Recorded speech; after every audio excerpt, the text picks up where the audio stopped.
Kashmiris are rising against the forces that seek to divide them. They are standing firm against Pakistan-sponsored terrorism.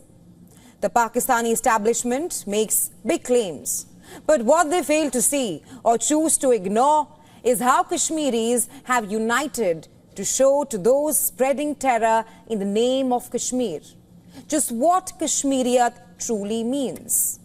Take a look at these visuals on your screen. On Monday, in Srinagar, traders, NGOs and students gathered to demonstrate the Pahalgam attack. The Indian tricolour in hand, demonstrators said, and I quote here, "This is our Kashmir and we will rise against terrorism." They sent a powerful message. Kashmir is against terrorism, and the spirit of hospitality and harmony that defines Kashmir will not be jeopardized. And Pahalgam itself was undeterred. On Monday, children took buses to go to schools. Shops reopened after almost a week of demonstrations against the deadly attack.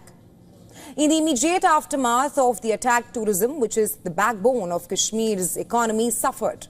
Once bustling with upwards of 5,000 to 7,000 tourists daily, the area saw a dramatic reduction to merely 50 to 100 visitors following the terror strike. Just last year, it had hit a record of over 3 million visitors. But 5 days after the attack, a wave of resilience emerged, with tourists seen roaming the streets of Pahalgam, expressing admiration for its unmatched beauty and warmth of its people. And this morning, the Jammu and Kashmir Assembly, which convened on Monday for a special session over the Pahalgam attack, observed a 2-minute silence to pay respect to the 26 people killed by the terrorists. The lawmakers condemned the attack and endorsed the central government's diplomatic measures against Pakistan. Deputy Chief Minister Surendra Chaudhary also moved a resolution which called the attack an assault on the ethos of Kashmiriyat. Perhaps the most powerful statement which came from the Chief Minister Omar Abdullah condemning the attack. Abdullah called for hope. He said that the whole of Kashmir is united against this attack and that this may mark the beginning of the end of terror in the valley. Abdullah also read out the names and states of each of the 26 victims of the terror attack to pay his tributes. इस हमले के साथ नहीं है। इस हमले ने हमें अंदर से खोखला किया, लेकिन इस हमले ने, क्योंकि हर खराबी में कहीं ना कहीं हमें कोई रोशनी की किरण ढूंढने की कोशिश करनी चाहिए। बहुत मुश्किल है इन हालात में वो रोशनी ढूंढना,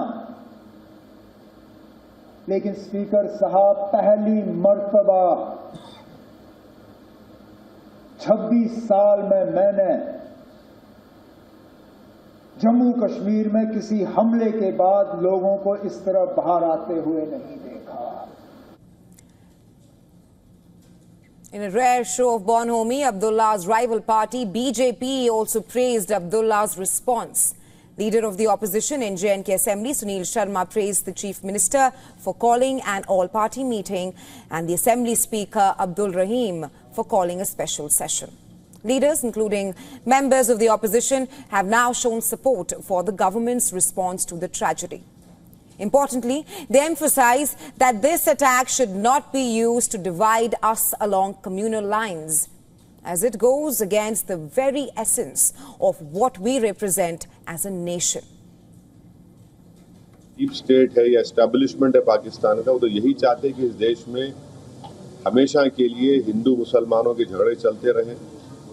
तो इसीलिए उन्होंने हरकत की और उनका वहाँ कश्मीर में जाकर नॉन मुस्लिम को, हमारे हिंदू भाई बहनों को मारने का मकसद एक ही था कि कश्मीर को बताना चाह रहे थे कि यहाँ कोई नॉन मुस्लिम नहीं आ सकता। तो उनका मकसद वही है। तो हम पूरे देशवासियों से अपील कर रहे हैं कि आप ऐसे वक्त पे, अपनी पॉलिटिकल डिफरेंसेस होंगे, मगर आप उन लोगों को कामयाब होने मत दीजिए जो इस देश को कमजोर करना चाहते हैं, इसकी यूनिटी को कमजोर करने की। The terrorist attack in Pahalgam has triggered massive outrage and grief among Indians, along with calls for action against terror sponsor Pakistan.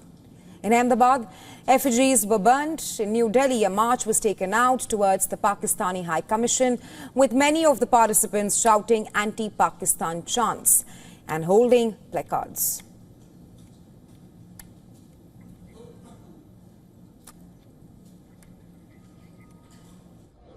De la France se sont rappelés.